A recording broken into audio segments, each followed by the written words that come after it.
பிரியமானவர்களே, கர்த்தரும் இரட்சகருமாகிய இயேசு கிறிஸ்துவின் இனிய ஈடு இணையற்ற திருநாமத்தினாலே கிறிஸ்து இயேசுவில் ஜீவ ஊற்று என்கின்ற இந்த நிகழ்ச்சிக்கு உங்களை அன்புடன் வாழ்த்தி வரவேற்கிறேன். கர்த்தர் நல்லவர், அவரது கிருபை இரக்கம் என்றும் உள்ளது. இந்த நாளிலும் நம்முடைய தியானத்திற்கென்று கர்த்தராகிய தேவனுடைய ஆவியானவர் கொடுத்திருக்கிற ஒரு திருவசனம், அது சங்கீதம் 14 7வது திருவசனம். சங்கீதம் 14:7. சீயோனிலிருந்து இஸ்ரவேலுக்கு இரட்சிப்பு வருவதாக. கர்த்தர் தம்முடைய ஜனத்தின் சிறையிருப்பை திருப்பும்போது யாக்கோபுக்கு களிப்பும் இஸ்ரவேலுக்கு மகிழ்ச்சியும் உண்டாகும். பிரியமானவர்களே, இந்த திருவசனத்திலே கர்த்தராகிய தேவன் சிறையிருப்புக்குள்ளே செல்லுகிற மக்கள் மீது எவ்வளவு அன்பும் பாசமும் பிரியமும் உள்ளவராய் இருக்கிறார் என்பதை குறித்து நாம் பார்க்கிறோம். நம் வாழ்க்கைகளிலே சில நேரங்களிலே சிறையிருப்புகளுக்குள்ளே செல்கிறோம். சில நேரங்களிலே வியாதி, பலவீனம், நோய்கள், மரணக்கண்ணிகள், மரண போராட்டங்கள், பொருளாதார நெருக்கடிகள், பஞ்சம், பட்டினி, இல்லையென்றால் நாடு கடத்தப்படுதல், அகதிகள் போன்ற சிறையிருப்புகள், இப்படி போன்றதான காரியங்களிலே நாம் கடந்து செல்ல நேரிடுகிறது.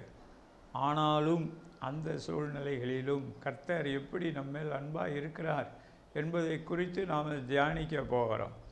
கர்த்தர் அந்தந்த சூழ்நிலைகளிலே எப்படி தம்முடைய ஒத்தாசையை அனுப்பி நம்மை விடுவித்து மீட்கிறார், நம்முடைய வாழ்க்கையில் மறுபடியும் ஒரு சுதந்திரத்தை, சுயாதீனத்தை கட்டளையிடுகிறார் என்பதை குறித்து நாம் இந்த நாளிலே தியானிக்க போகிறோம். ஆகவே ஆர்வமாய் கவனியுங்கள். உங்களுக்கு தெரிந்த அருமையானவர்களுக்கும் இந்த செய்தியை குறித்து சொல்லுங்கள்.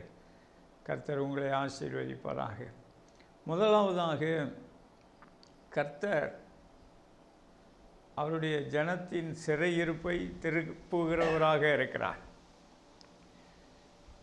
ஒருவேளை நாம் இப்படிப்பட்டதான நெருக்கடிகளிலே சென்று கொண்டு இருக்கும் பொழுது ஆண்டவராகிய இயேசு கிறிஸ்துவை, பிதாவாகிய தேவனை மறந்துவிடக்கூடாது. சில நேரங்களிலே சிறையிருப்பின் அனுபவங்களுக்குள்ளே நாம் செல்லும் பொழுது கர்த்தருடைய முகம் நமக்கு மறைக்கப்பட்டதைப் போல காணப்படும். ஆனாலும் கர்த்தர் நம்மை உற்று நோக்கி கொண்டு தான் இருக்கிறார் என்பதை மறந்துவிடக்கூடாது. பாருங்கள், இந்த சங்கீதம் 14:7 கர்த்தர் சீயோனிலிருந்து ஒத்தாசைகளை அவர் அனுப்புகிறார். இந்த சீயோன் என்பது தேவனாகிய கர்த்தருடைய வல்லமை விளங்கும் ஸ்தானம் என்று இந்த சங்கீத புத்தகத்திலே குறிப்பிடப்பட்டிருக்கிறது. சங்கீதம் 2 குறிப்பிடப்பட்டிருக்கிறது, சீயோனிலே பரிசுத்த பர்வதத்திலே என்னுடைய ராஜாவை நான் அபிஷேகம் பண்ணி வைத்திருக்கிறேன் என்று சொல்லி கர்த்தர் குறிப்பிடுகிறார்.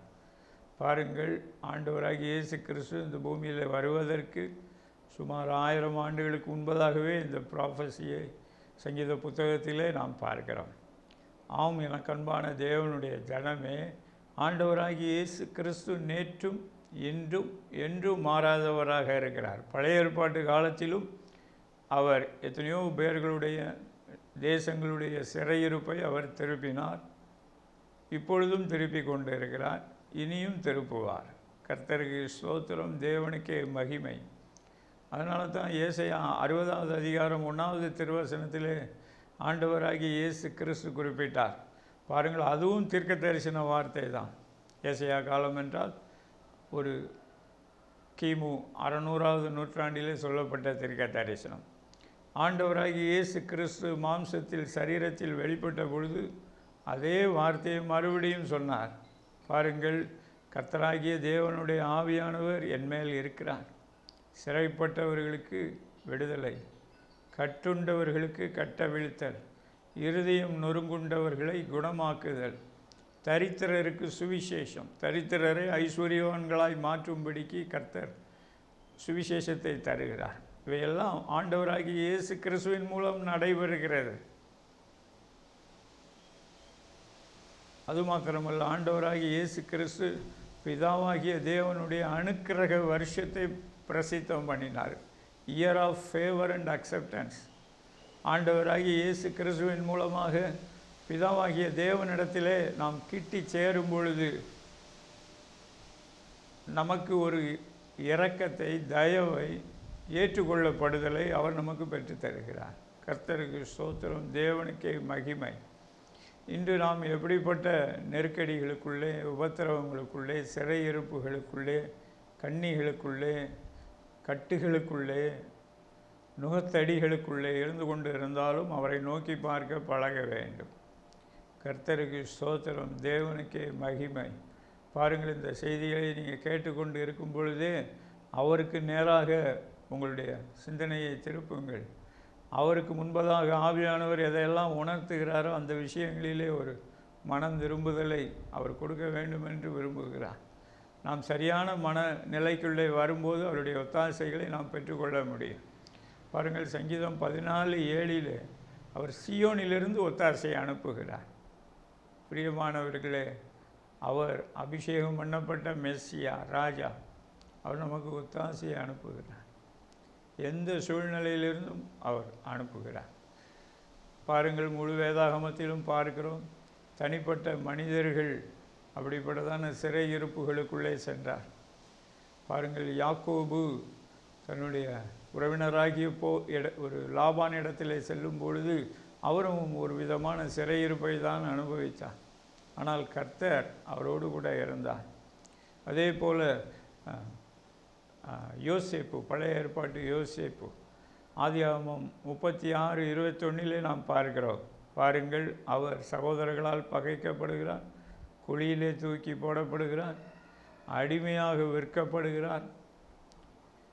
அடிமையாக விற்கப்பட்டு அந்த இடத்திலே கர்த்தர் அவரோடு கூட இருந்து அவரை உயர்த்துகிறார். அந்த வீட்டிலே ஒரு விசாரணைக்காரனாக உயர்த்துகிறார். பாருங்கள், அங்கேயும் ஒரு சோதனை, மறுபடியும் சிறையிருப்பு. ஆதியாகமம் 36:21 சொல்லுகிறது, கர்த்தர் யோசேப்போடு கூட இருந்தார். பாருங்கள், யோசேப்பு தேவ மனுஷன். அவன் எங்கே இருந்தாலும் சரி, குழிக்குள்ளே இருந்தாலும் சரி, அடிமைத்தனத்தில் இருந்தாலும் சரி, அங்கே சிறையிருப்பில் இருந்தாலும் சரி, கர்த்தர் அவனோடு இருந்தார். அவனுக்கு தேவையான எல்லாம் கிடைக்கும்படிக்கு செய்தார். அந்த மனித தயவை அவன் மீது கொடுத்தான். அது மாத்திரமல்ல, அந்த சிறைச்சாலையிலிருந்து, அந்த காலத்திலிருந்து எகிப்திய அரசனின் சிங்காசனத்துக்கு பக்கத்தில் ஒரு ஆசனத்திற்கு நேராக அவர் உயர்த்தப்பட்டார். கர்த்தருக்கு ஸ்தோத்திரம், தேவனுக்கே மகிமை. இன்று தனிப்பட்ட ரீதியாக நாம் சிறையிருப்புகளை அனுபவிக்கிறோம். குடும்ப ரீதியாக சிறையிருப்புகளை அனுபவிக்கிறோம்.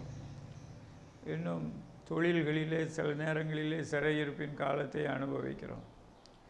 சில நேரங்களிலே முழு தேசமாக சிறையிருப்பின் அனுபவங்களுக்குள்ளே செல்கிறோம். பாருங்கள், தானியேல் அவர் தேச ரீதியாகவும் சிறையிருப்பை அனுபவித்தார்.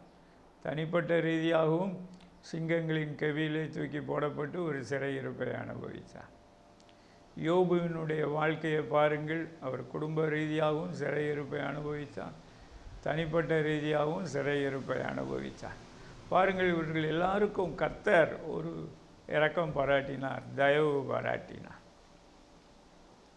இஸ்ரவேல் மக்கள், தேவனால் தெரிந்து கொள்ளப்பட்ட இஸ்ரவேல் மக்களை பாருங்கள், அவர்களுடைய வாழ்க்கையிலே ஸ்தோத்திரம் ஒரு 3-4 சிறையிருப்புகளுக்குள்ளே அவர்கள் சென்றார்கள். முதலாவதாக எகிப்திய அடிமைத்தனம் சிறையிருப்பு. அப்பொழுது கர்த்தர் மோசே என்ற ஒரு தீர்க்கதரிசியை எழுப்பினார்.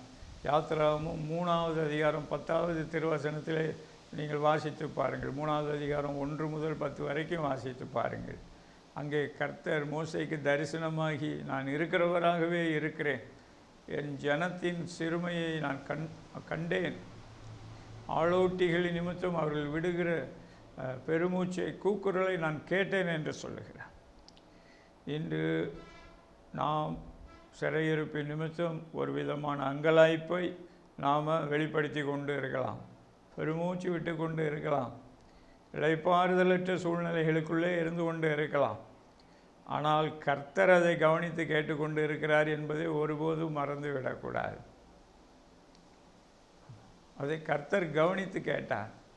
யாத்திராகமம் 3வது அதிகாரத்திலே பாருங்கள், கவனித்து மோசேயை அழைத்து அவர் அனுப்புகிறார். போய் அந்த எகிப்து ராஜாவிடத்தில் பேசி என் ஜனங்களை என்னை ஆராதிக்கும்படிக்கு விடுதலை செய்து கூட்டு கொண்டு வா என்று சொல்லி அனுப்பி வைக்கிறார். எனக்கன்பான தேவனுடைய பிள்ளைகளே, இந்த சூழ்நிலைகளிலே கர்த்தர் அவர் நமக்கு ஆதரவாக இருந்து கொண்டு இருக்கிறார் என்பதை மறந்துவிடக்கூடாது. பாருங்கள், இஸ்ரவேல் மக்கள் எகிப்தின் சிறையிருப்புக்கு போனார்கள். அதுக்கு அடுத்தபடியாக அவர்கள் அசீரிய சிறையிருப்புக்குள்ளே போனார்கள். அதாவது இஸ்ரவேல் நாட்டின் 10 கோத்திரங்கள், அவர்கள் இஸ்ரவேல் பகுதி, அவர்கள் அசீரிய சிறையிருப்புக்குள்ளே போனார்கள். அதுக்கு அடுத்தபடியாக யூதா கோத்திரமும் இன்னொரு கோத்திரமும், அதாவது எருசலேமில் இருந்தவர்கள் யூதா கோத்திரத்தாரும் இன்னொரு கோத்திரத்தார் பென்யமீன் கோத்திரத்தார், அவர்கள் பாபிலோனிய சிறையிருப்புக்குள்ளே போனார். எனக்கு அன்பான தேவனுடைய ஜனமே, அதுக்கு அடுத்தபடியாக வந்த சில பேரரசுகளும் அவர்களை சிறுமைப்படுத்தினார்கள். கிரேக்க பேரரசு, அவர்கள் சிறையிருப்பின் அனுபவத்திற்குள்ளே அவர்கள் பெரிய அளவில் கொண்டு செல்லவில்லை. ஆனால் சில நேரங்களிலே அவர்கள் எருசலேமிலே வந்து தாக்குதல் நடத்தி அதை கைப்பற்றினார்கள். ஆனாலும் கர்த்தர் அவர்களுக்கு ஆதரவாக இருந்தார். அதுக்கடுத்து ரோமானிய பேரரசு, அவர்களும் இஸ்ரவேல் மக்களை அவர்கள் இருக்கிற இடத்திலேயே சிறைப்படுத்தினார்கள். அப்பொழுதுதான் ஆண்டவராகிய இயேசு கிறிஸ்து மாம்சத்தில் வெளிப்பட்டார். அது மாத்திரமல்ல, ஆண்டவராகிய இயேசு கிறிஸ்து மரித்து உயிர்த்து பரமேறின பின்பு அந்த இஸ்ரவேல் மக்கள் மறுபடியும் கிபி 70வது நூற்றாண்டிலே அந்த தேசம் மறுபடியும் சிதறடிக்கப்பட்டது. பூமியின் அனைத்து தேசங்களிலும் அவர்கள் துரத்தப்பட்டார்கள். ஆனாலும் கர்த்தர் ஒரு கிருபை பாராட்டி, இரக்கம் பாராட்டி, கடந்த நூற்றாண்டிலே மறுபடியும் இஸ்ரவேல் தேசம் உதயமாகும்படிக்கு செய்திருக்கிறார். கர்த்தருக்கு ஸ்தோத்திரம், தேவனுக்கே மகிமை. பிரியமானவர்களே, இந்த நாட்களிலே நீங்கள் எப்படிப்பட்ட சிறையிருப்புக்குள்ளே நீங்கள் போக வேண்டிய சூழ்நிலைகளாக இருந்தாலும் ஆவியானவர் உங்களை தேற்றிக்கொள்ள வேண்டும் என்று விரும்புகிறார். கர்த்தர் ஆண்டவராகிய இயேசு கிறிஸ்து இந்த பூமியில் வந்த பொழுதே ஆரம்பித்து வைத்து விட்டார். இப்பொழுதே அனுக்கிரக காலம். இது கர்த்தருடைய பாதத்திலே, கர்த்தருடைய சமூகத்திலே நாம் ஒரு அனுக்கிரகத்தை பெற்றுக்கொள்ள முடியும். ஆண்டவராகிய இயேசு கிறிஸ்து மரித்து உயிர்த்து பரமேறின பிறகு இப்பொழுது அனுக்கிரகம் காலம் மாத்திரமல்ல, இன்றே இரட்சணியத்தின் நாள். நாம் இருக்கிற எந்த போராட்டங்களிலும் இருந்து கர்த்தர் நம்மை ரட்சிக்க அவர் வல்லவராக, அவர் சர்வ வல்லமையை நம் வாழ்க்கையில் வெளிப்படுத்தக்கூடியவராக அவர் இருந்து கொண்டே இருக்கிறார். உங்களை தேற்றி கொள்ளுங்கள். கர்த்தர் நிச்சயமாக இன்றைக்கே உங்கள் வாழ்க்கையிலே தேவனுடைய அனுக்கிரகத்தையும், நீங்கள் கடந்து செல்லுகிற போராட்டங்கள், பாடுகள், உபத்திரவங்கள், நெருக்கங்கள், சிறுமைகள், கண்ணிகள், சிறையிருப்புகளில் இருந்து கர்த்தர் ஒரு விடுதலையை, ஒரு மீட்பை, ஒரு விசாலத்தை நமக்கு கொடுக்க அவர் வல்லவராக இருந்து கொண்டே இருக்கிறார். இந்த சங்கீதம் 14:7 மூலமாக அதைத்தான் கர்த்தர் பேசுகிறார். கர்த்தர் அந்த சிறையிருப்பை திருப்பும் பொழுது யாக்கோபுக்கு களிப்பும் இஸ்ரவேலுக்கு மகிழ்ச்சியும் உண்டாகும். அதே போல தான் இன்று ஆண்டவராகிய இயேசு கிறிஸ்துவின் மூலமாக பிதாவாகிய தேவனிடத்தில் சேருகிற ஒவ்வொருவருக்கும் தேவனாகிய கர்த்தர் களிப்பையும் மகிழ்ச்சியையும் கொடுக்க அவர் வல்லவராக இருந்து கொண்டு இருக்கிறார். கர்த்தருக்கு ஸ்தோத்திரம், தேவனுக்கே மகிமை உண்டாகட்டும். அடுத்தபடியாக நம்முடைய வாழ்க்கையில் இந்த சிறையிருப்பு எதனால் வருகிறது? சிறையிருப்பிலே இது மனுஷியுடைய கீழ்ப்படியாமை முக்கிய இடத்தை பெறுகிறது. நாம் கர்த்தர் வச்சிருக்கிற இயற்கை விதிகளை மீறும் பொழுது, கர்த்தருடைய கட்டளைகளை மீறும் பொழுது, ஒரு பக்கம் கர்த்தர் அன்புள்ளவர், ஆனால் மற்றொரு பக்கம் அங்கே துரத்தப்படுகிற சிறையிருப்பின் அனுபவத்திற்குள்ளே செல்ல வேண்டிய காரியம் நடைபெறுகிறது. பாருங்கள், ஆபேல் கர்த்தரை நேசித்து தொழுது கொண்டார். கர்த்தர் ஆபேலின் காணிக்கையை அவர் அங்கீகரித்தார், அவரை ஆசீர்வதித்தார். அதனால் காயினுக்கு பொறாமை ஏற்பட்டது. ஆபேலை தாக்கினார். அந்த ஆபேல் மரித்து போனார். கடைசியில் கர்த்தர் அதை விசிட் பண்ணுகிறார். விசிட் பண்ணும்போது காயின் துரத்தப்படுகிறான். பிரியமானவர்களே, இன்று ஒரு மனிதன் தவறு இழைக்கும் பொழுது அவன் கர்த்தருடைய சமூகத்திலிருந்து துரத்தப்படுகிறான். ஒரு பக்கம் கர்த்தர் பரலோகத்திலே சிங்காசனத்தில் இருக்கிறார், எல்லாரையும் பார்த்து கொண்டு இருக்கிறார். அதை மறந்து விடக்கூடாது. நம்ம பூமியின் எந்த இடத்துல போய் இருந்தாலும் கர்த்தர் நம்மை பார்த்து கொண்டு தான் இருக்கிறார். ஆனால் அதே நேரத்தில் கர்த்தர் நமக்கென்று கொடுத்திருக்கிற அங்கே இடத்திலிருந்து நாம் துரத்தப்படுகிறோம், மறந்து விடக்கூடாது. துரத்தப்படும் போது என்ன நடக்கிறது? சிறுமையின் அனுபவங்கள், அங்கே நெருக்கத்தின் அனுபவங்கள். பாருங்கள், இஸ்ரவேலிலே ஒரு அரசன் மனாசே என்ற ராஜா இருந்தார். இஸ்ரவேலிலே கனத்துக்குரிய எசேக்கியா ராஜாவினுடைய மகன். அந்த மனாசே கர்த்தருக்கு பிரியமில்லாத காரியங்களை செய்கிறான். பாருங்கள், ஒரு ஆசாரியர்களை எல்லாம் கொலை செய்கிறான். எல்லாரையும் அல்ல, ஒரு சிலரை கொலை செய்கிறான். கர்த்தருடைய பிரமாணங்களை மீறுகிறான். ஆமாம், இன்னும் வேதாகமத்தில் குறிப்பிடப்படாமல் வரலாற்றில் குறிப்பிடப்பட்டிருக்கிறது. அவர் தன்னுடைய சொந்த மாமனார் ஏசாயா தீர்க்கதரிசியை வாளால் வெட்டி கொலை செய்தார் என்று குறிப்பிடப்பட்டிருக்கிறது. பாருங்கள், அந்த மனாசே அவர் ராஜரீக பொறுப்பிலிருந்து துரத்தப்படுகிறார். பாபிலோனுக்கு சிறையிருப்பிலே கொண்டு செல்லப்படுகிறார். அவர் அங்கே அநேகமாக ஒரு 3 ஆண்டுகள், அதுக்கு கொஞ்சம் கூட குறைய அவர் இருக்கிறார் சிறையிருப்பில். பாருங்கள், அவர் சிறையிருப்பில் இருந்த நாட்களிலே கர்த்தராகிய தேவனை நோக்கி முறையிடுகிறார். கர்த்தரே தேவன் என்பதை அறிந்து கொள்ளுகிறார். இந்த சிறையிருப்பிலிருந்து கர்த்தர் என்னை மீட்க முடியும் என்பதை அறிந்து அவரிடத்தில் மன்றாடுகிறார், விண்ணப்பம் பண்ணுகிறார். கர்த்தர் அந்த ஜெபத்தை, விண்ணப்பத்தை கேட்டு மறுபடியும் அவரை எருசலேமுக்கு கொண்டு வருகிறார். எனக்கு அன்பான தேவனுடைய பிள்ளைகளே, கர்த்தர் சிறையிருப்பை திருப்புகிறார். அதிலே நாம் செய்ய வேண்டிய சில காரியங்களும் இருக்கிறது. தேவன் நமக்கென்று வைத்திருக்கிற எல்லைகளை நாம் புரிந்து கொள்ள வேண்டும். தேவன் நமக்கென்று வைத்திருக்கிற நியமங்களை புரிந்து கொள்ள வேண்டும். அதில் கூட குறைய போகக்கூடாது. போகும்போது அங்கே சிறையிருப்பின் அனுபவங்கள், துரத்தப்படுகிற அனுபவங்கள், சிறுமைகளின் அனுபவங்கள், ஏன் அது நம்முடைய சரீரங்களை கூட தாக்குகின்றதாக காணப்படுகிறது. பாருங்கள், யோபு கர்த்தருக்கு முன்பதாக அவர் சன்மார்க்கனும் நீதிமானுமாக இருந்தார். பாருங்கள், காரணமில்லாத சோதனை அவருக்கு வந்தது. ஆனாலும் யோபு மனம் தளராமல் கர்த்தரை நோக்கி விண்ணப்பம் பண்ணினார், மன்றாடினார். அவரை நான் எங்கே கண்டுபிடிப்பது என்று சொல்லி அங்கலாய்த்தார். கர்த்தர் அந்த ஜெபத்தை கேட்டு இறங்கி வந்தார். யோபின் புத்தகத்திலே கடைசி 4-5 அதிகாரங்களிலே வாசித்து பாருங்கள். கர்த்தர் பெருங்காற்றிலிருந்து யோபுவோடு பேசுகிறார். இப்பொழுதும் நீ என்னிடத்தில் கேள், நான் உனக்கு உத்தரவு கொடுப்பேன் என்று பேசுகிறார். பிரியமானவர்களே, 2 நாளாகமம் 33:13 வாசித்து பாருங்கள். மனாசே கர்த்தரை நோக்கி விண்ணப்பம் பண்ணுகிறார், யோபு விண்ணப்பம் பண்ணுகிறார், தானியேல் விண்ணப்பம் பண்ணுகிறார், யோசேப்பு ஜெபித்திருக்கிறார். கர்த்தர் அந்த ஜெபங்களை எல்லாவற்றையும் கேட்டு அவர்கள் சிறையிருப்பை கர்த்தர் மாற்றுகிறார்.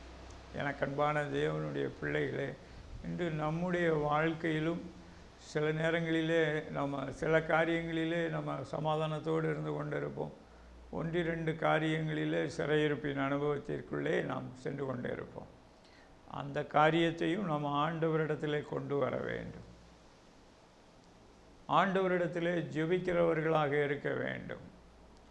ஆண்டவரிடத்திலே இந்த காரியம் எதனால் வந்தது, அந்த காரியத்திலே நான் கர்த்தருக்கு முன்பதாக மனம் திரும்ப நான் என்னை அர்ப்பணிக்கிறேன் என்று சொல்லி பரலோகத்திற்கு முன்பதாக அர்ப்பணிக்கணும். அர்ப்பணிக்கும் போது ஆண்டவராகிய இயேசு கிறிஸ்துவின் அதிசயமான செயல்பாடுகளை நம்மால் பெற்றுக்கொள்ள முடியும். பிரியமானவர்களே, கர்த்தர் அதை நமக்கு கொடுக்க வேண்டும் என்று விரும்புகிறார். அதற்கான ஆப்ஷனையும் ஏற்கனவே செய்து வைத்திருக்கிறான். சமீபத்திலே 1 ராஜாக்கள் புஸ்தகத்திலே வாசித்து கொண்டு இருக்கும்போது 1 ராஜாக்கள் புஸ்தகம் 8வது அதிகாரம் 9வது அதிகாரத்தை நீங்கள் குறித்து வைத்து கொண்டு வாசித்து பாருங்கள். 8வது அதிகாரத்தில் சாலமன் கர்த்தருடைய நாமம் விளங்கும்படிக்கு ஒரு பேராலயத்தை கட்டுகிறார். அந்த ஆலயத்தை கட்டும்போது அங்கே அநேக காரியங்களை ஆண்டவரிடத்தில் கேட்கிறார். இந்த இடத்திலே உம்முடைய கண்கள் திறந்திருக்க வேண்டும், செவிகள் திறந்திருக்க வேண்டும், ஜெபங்களை கேட்க வேண்டும். எங்களுடைய ஜெபங்களை கேட்டு எங்களுக்கு நல்ல ஒத்தாசைகளை அனுப்ப வேண்டும் என்று சொல்லி ஜெபம் பண்ணுகிறார். பாருங்கள், அந்த இதில் கடைசி பகுதியில், அதாவது 1 ராஜாக்கள் 8வது அதிகாரம் 46 முதல் 50 வாசித்து பாருங்கள். கர்த்தருடைய கோபத்தினால் ஜனங்கள் துரத்தப்படும் பொழுது, சிறையிருப்புக்குள்ளே போகும் பொழுது, அவர்கள் சிறையிருப்புக்கு சென்ற இடத்திலே கர்த்தாவே உம்மை நோக்கி அவர்கள் மனம் திரும்பி விண்ணப்பம் பண்ணும்போது அந்த ஜெபத்தை கேட்டு மறுபடியும் அவர்களை இங்கே மறுபடியும் நீர் கூட்டி சேர்க்க வேண்டும் என்று சொல்லி சாலமன் கருத்தாக பரிசுத்த ஆவியானவர் அவருக்கு கொடுத்திருக்கிற ஞானத்தின் வெளிச்சத்தின்படி ஜெபம் பண்ணுகிறார். பாருங்கள், அடுத்த அதிகாரம் 1 ராஜாக்கள் 9வது அதிகாரத்தில் நீங்கள் வாசித்து பாருங்கள். 10வது வசனத்தில் கர்த்தர் அங்கே கிபியோனிலே சாலமோனுக்கு தரிசனமாகி பேசுகிறார். நீ செய்த ஜெபத்தை எல்லாம் நான் கேட்டேன், ஆமாம், அதன்படியே நான் செய்வேன் என்று வாக்கு கொடுக்கிறார். பாருங்கள், எவ்வளவு ஒரு பெரிய சிலாக்கியம் நமக்கு கர்த்தர் கொடுத்திருக்கிறார். ஸ்தோத்திரம். கர்த்தரை நோக்கி நீங்கள் எந்த இடத்துல இருந்தாலும் சரி, அந்த இடத்தில் கர்த்தருக்கு முன்பதாக உங்களை ஆராய்ந்து பார்க்க வேண்டும். ஒரு மனம் திரும்புதலுக்குள்ளே வர வேண்டும். எந்த காரியத்திலே நீங்கள் கர்த்தரை விட்டு விலகி இருக்கிறீர்கள்? குடும்ப உறுப்பினர்கள் காரியங்களிலே கர்த்தரை விட்டு விலகி இருக்கிறீர்களா? தொழில் வேலைவாய்ப்பு காரியங்களிலே கர்த்தரை விட்டு விலகி இருக்கிறீர்களா? அல்லது சொத்து சுதந்திரங்களிலே கர்த்தரை விட்டு விலகி இருக்கிறீர்களா? அல்லது கர்த்தர் ஊழியத்துக்கு அழைத்திருக்கிறார், நான் அவருக்கு முதுகை காமிச்சு வேறு ஒரு டைரெக்ஷனில் போய்கிட்டு இருக்கிறேன் என்று சொல்லி நீங்கள் நினைக்கிறீர்கள். எந்த இடத்துல நீங்கள் கஷ்டப்படுகிறீர்களோ அந்த இடத்துல கர்த்தருடைய வெளிச்சம் உங்களுக்குள்ளே கடந்து வர விட்டு கொடுக்க வேண்டும். ஆண்டவராகிய இயேசு கிறிஸ்துவின் மூலமாக தேவன் அந்த வெளிச்சத்தை பூமியில் ஏற்கனவே கொடுத்திருக்கிறார்.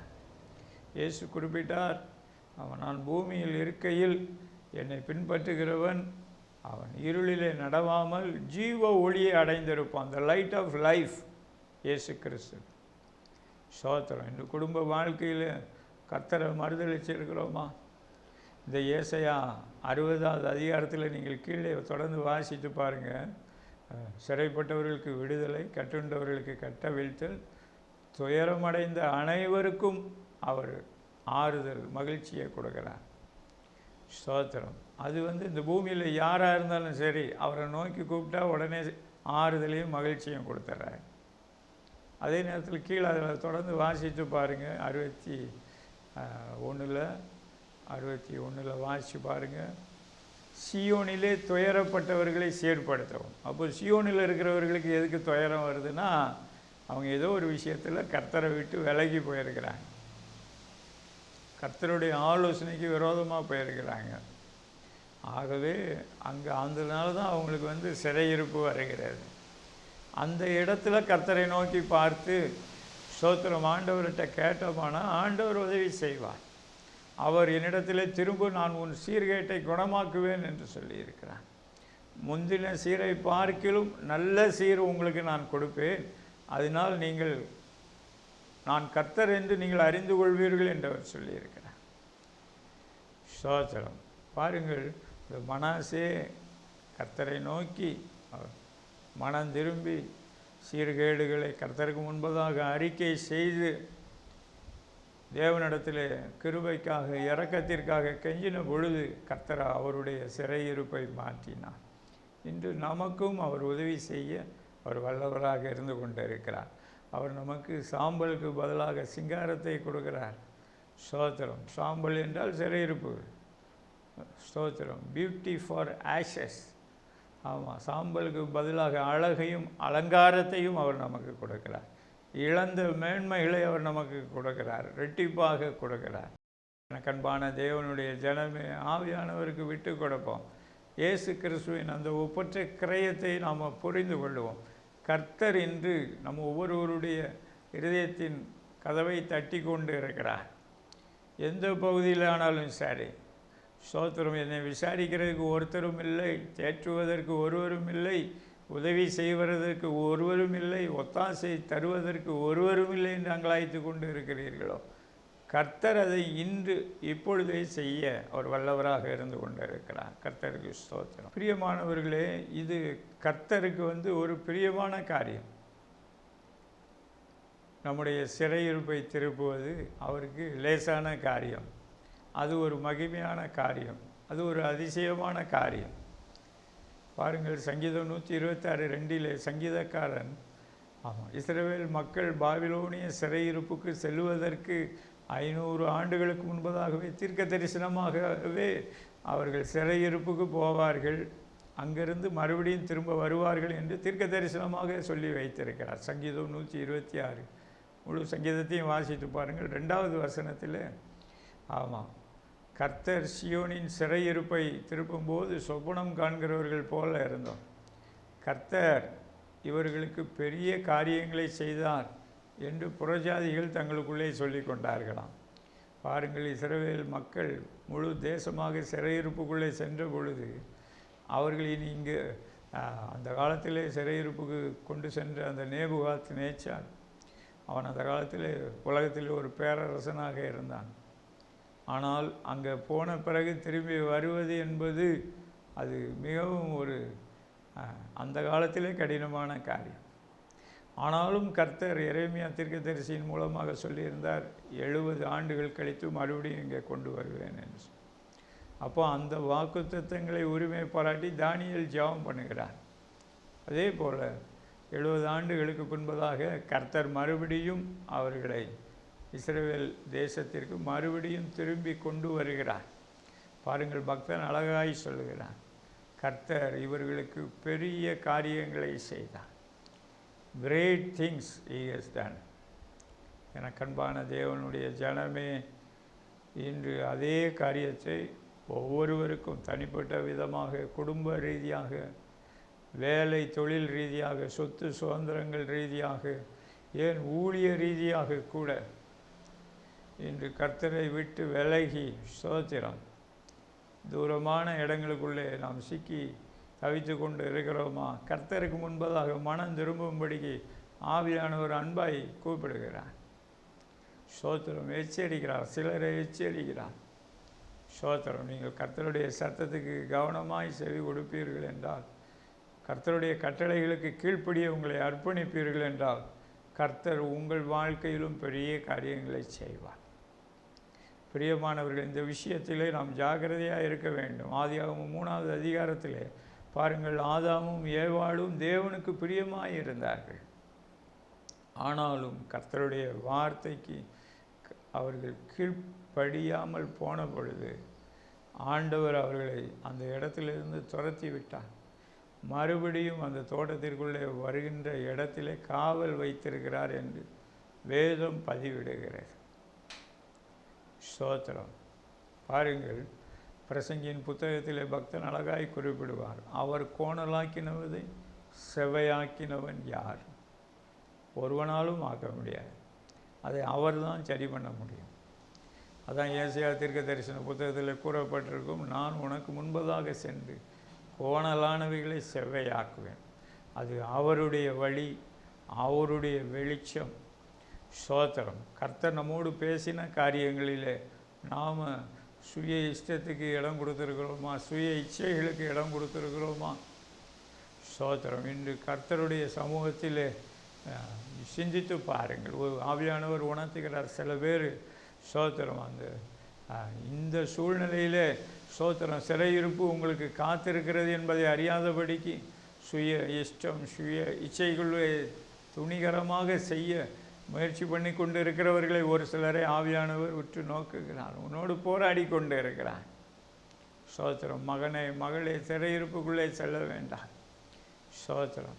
ஆண்டவராகிய இயேசு கிறிஸ்து நமக்காக சிலுவையில் அந்த சிறையிருப்பின் நிந்தையை அனுபவித்தார், பாடுகளை அனுபவித்தார், தனிமையை அனுபவித்தார், கண்ணீரை அனுபவித்தார், நெருக்கடிகளை அனுபவித்தார், தன்னுடைய சொந்த மக்களால் கைவிடப்படுதலை அனுபவித்தார். இன்று நமக்கு அவர் உதவி செய்ய வல்லவராக இருக்கிறார். அவர் இன்று உயிர்த்து நமக்காக பரிந்து பேசி கொண்டு இருக்கிறார். ஸ்தோத்திரம். கிறிஸ்துவானவர் இன்று நாம் எந்த மூலையில் இருந்து கொண்டு இருந்தாலும் அவருடைய கரங்கள் மிகவும் வல்லமையான கரங்கள். எந்த பள்ளத்துக்குள்ளே இருந்தாலும் சரி, எந்த சிறையிருப்புக்குள்ளே இருந்தாலும் சரி, அந்த மகிமையான கரங்கள் உங்களை தூக்கி விசாலத்திலே கொண்டு வந்து நிறுத்தும். நாம் கண்களை மூடி ஆண்டவரை நோக்கி பார்ப்போமா? இருக்கிற இடங்களிலே ஸ்தோத்திரம். கர்த்தர் நம்மை உற்று நோக்கி கொண்டு இருக்கிறார். ஸ்தோத்திரம். தேவன் பரலோகத்தில் இருந்து முழு பூமியின் மீதும் கண்ணோக்கமாக இருக்கிறார் என்று சங்கீதம் குறிப்பிடுகிறார். சியோனிலே அந்த அதிபதியின் இடத்திலிருந்து நமக்கு ஒத்தாசை வருகிறது. அவருடைய வெளிச்சத்திலே நாம் வெளிச்சம் காண்கிறோம். ஸ்தோத்திரம். என்ன போராட்டம், சிறையிருப்பு உங்கள் வாழ்க்கையில் இருந்தாலும், ஆண்டவரே, நான் உம்முடைய வெளிச்சத்திற்கு என்னை அர்ப்பணிக்கிறேன், உம்முடைய ஒளி, மகிமையான ஒளி எனக்குள்ளே பிரகாசிக்கட்டும் என்று சொல்லி கேளுங்கள். அந்த ஒளியை பகைக்காதிருங்கள். ஸ்தோத்திரம். அந்த ஒளிக்காக காத்திருங்கள். எஸ், ஆண்டவர் அந்த ஒளியை உங்கள் மீது பிரகாசிக்க பண்ணி கொண்டு இருக்கிறார். ஸ்தோத்திரம், ஸ்தோத்திரம். அவருடைய கிருபைக்காக கேளுங்கள். அந்த கிருபை மாறாத கிருபை, வற்றாத கிருபை, அவருடைய இரத்தம். ஸ்தோத்திரம். இப்பொழுதே நம்மை சுத்திகரிக்க ஆரம்பித்து விட்டது என்று கர்த்தருடைய ஆவியானவர் பேசுகிறார். கேளுங்கள், கேளுங்கள். என்ன தவறாக இருந்தாலும் சரி, உங்கள் பாவங்கள் இரத்தாம்பர சிவப்பாக இருந்தால் அது பஞ்சை போல வெண்மையாகும். கர்த்தர் அவைகளை முதுகுக்கு பின்னாடி எறிந்து போடுகிறோம். ஸ்தோத்திரம், ஸ்தோத்திரம். அது மாத்திரமல்ல, காணக்கூடாத அந்த பிதாவாகிய தேவனுடைய சமூகத்திலே நீங்களும் நானும் பிரவேசிக்கக்கூடிய ஒரு கிருபையை தருகிறார். எஸ், கர்த்தர் இப்பொழுதே உங்களை ஆவியினால் நிரப்பி கொண்டு இருக்கிறார். ஆண்டவருக்கு நன்றி சொல்லுங்கள். ஸ்தோத்திரம், ஸ்தோத்திரம். கர்த்தருடைய அக்கினி இறங்குகிறது. எந்த சிறையிருப்பாக இருந்தாலும் சரி, எந்த குழியாக இருந்தாலும் சரி, என்ன துஷ்ட மிருகங்களின் போராட்டங்களாக இருந்தாலும் சரி, என்ன மரண கன்னிகளாக இருந்தாலும் சரி, கர்த்தருடைய அக்கினி இறங்குகிறது. விடுதலையை, மீட்பை ஆண்டவராகிய இயேசு கிறிஸ்துவின் நாமத்தினாலே பெற்றுக்கொள்வீர்கள். ஸ்தோத்திரம். நன்றி சொல்லுங்கள். ஆண்டவருக்கு நன்றி சொல்லுங்கள்.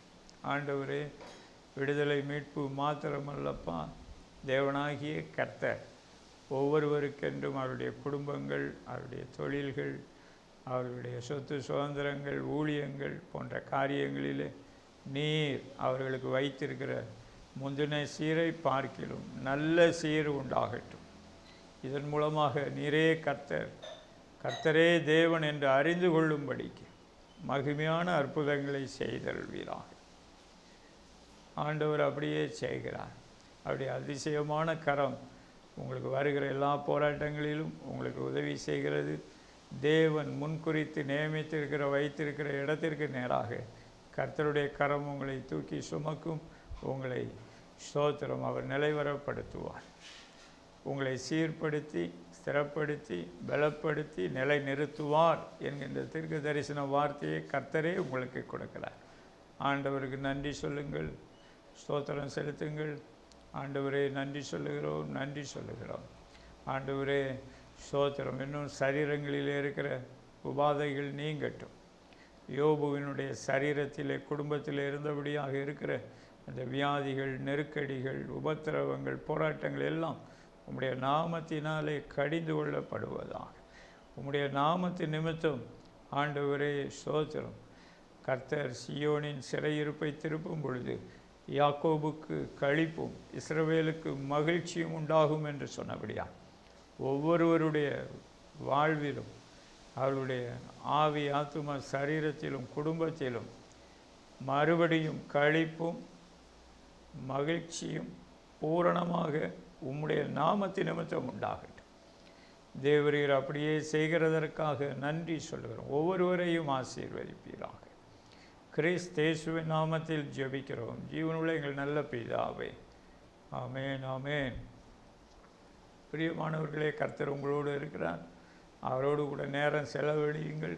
அவருடைய வழிகள் உங்களுக்கு முன்பதாக வெளிப்படுத்தப்படும், திறக்கப்படும். உங்களை அவர் ஆசீர்வதித்து உயர்த்துவார். God bless you.